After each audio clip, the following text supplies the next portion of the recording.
সামান্য 1 লাখ টাকার জন্য তুমি আমাকে ফোন করেছো? মজিদ চাচা গ্রাম থেকে শহরে এসেছে তার বড় ছেলের সাথে দেখা করতে। বাবা তুমি? হ্যাঁ, তোর কাছে থাকবো বলে গ্রাম থেকে চলে আসলাম। কি বলো? চাকর বাকর দেখলে তো মান সম্মান থাকবে না। তো ছোট ভাইয়ের কাছে থাকতে আমার ভালো লাগে না। ও মসজিদে ইমামতি করে নিজেই চলতে পারে না, আমার খরচ বহন করবে কি করে? কিন্তু বাবা আমি তো তোমাকে এখানে রাখতে পারবো না। এখানে সবাই উচ্চ লেভেলের লোক থাকে। তুমি থাকলে আমার মান সম্মান বলে কিচ্ছু থাকবে না। তুমি বাবা এক্ষুনি গ্রামে চলে যাও। স্যার আসসালামু আলাইকুম স্যার। ওয়ালাইকুম সালাম। স্যার এই বৃদ্ধা লোকটি কে স্যার? এই রাস্তার ফকির টকির হবে। জি। আমার কাছে সাহায্যের জন্য আসছে। উনি বলছে ওনার বড় ছেলে নাকি অসুস্থ, তাই রাস্তায় রাস্তায় সাহায্য চেয়ে বেড়াচ্ছে। মুরব্বি দাঁড়ান।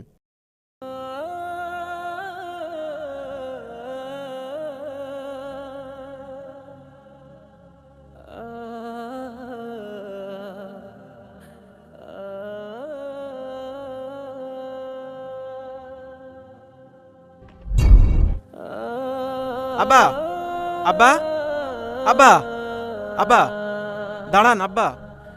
আমি বলছি আপনার শহরে যাইতে হবে না। বড় ভাই শহরে সবসময় ব্যস্ত থাকে, আপনার শহরে যাইতে হবে না।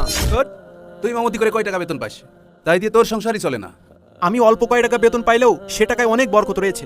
সে টাকা সম্পূর্ণ হালাল। আপনি কি কখনো বলতে পারবেন আমি কোনো কিছুর আপনাকে কখনো কষ্ট দিয়েছি?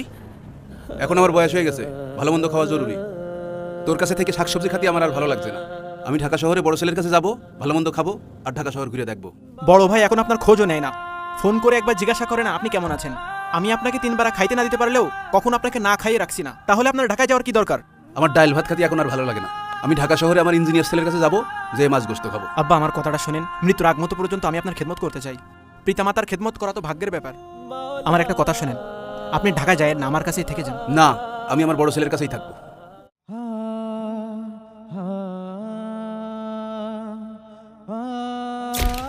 এই জিনাদা যাত্রী কারা আছে? নেমে পড়েন। এই গাড়ি বাড়ান।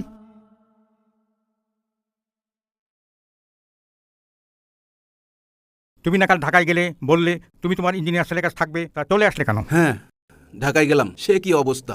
ছেলে তো আমার অনেক প্রকার খাবার এনে দিল, পেট ভরে খেলাম। ছেলে তো আমার আসতে দিতেই চায় না। কিন্তু বাবা তুমি? হ্যাঁ, তোর কাছে থাকবো বলে গ্রাম থেকে চলে আসলাম। কিন্তু বাবা আমি তো তোমাকে এখানে রাখতে পারবো না। এখানে সবাই উচ্চ লেভেলের লোক থাকে। তুমি থাকলে আমার মান সম্মান বলে কিচ্ছু থাকবে না। কিন্তু কি? কিন্তু ঢাকায় আমার একটা সমস্যা, গাড়ির আওয়াজ আমার কাছে কেমন যেন অস্বস্তি লাগছিল, তাই গ্রামে চলে আসলাম। হ্যাঁ, তোমার এক ছেলে তো ভালোই প্রতিষ্ঠিত হলো, আর এক ছেলে তো প্রতিষ্ঠিত হতে পারলো না, কোন রকম ইমামতি করে চলছে। হ্যাঁ ভাই, আমি একটু বাড়িতে যাই, আমার একটু বিশ্রাম নিতে হবে।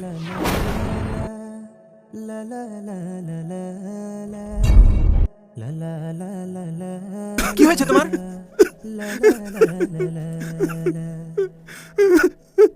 আব্বা, দুনিয়াটা বড়ই স্বার্থপর।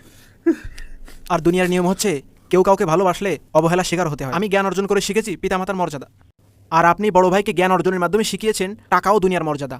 আমি আপনাকে বারবার নিষেধ করার পরও আপনি বড় ভাইয়ের কাছে চলে গিয়েছেন। আমার আগেই বোঝা উচিত ছিল।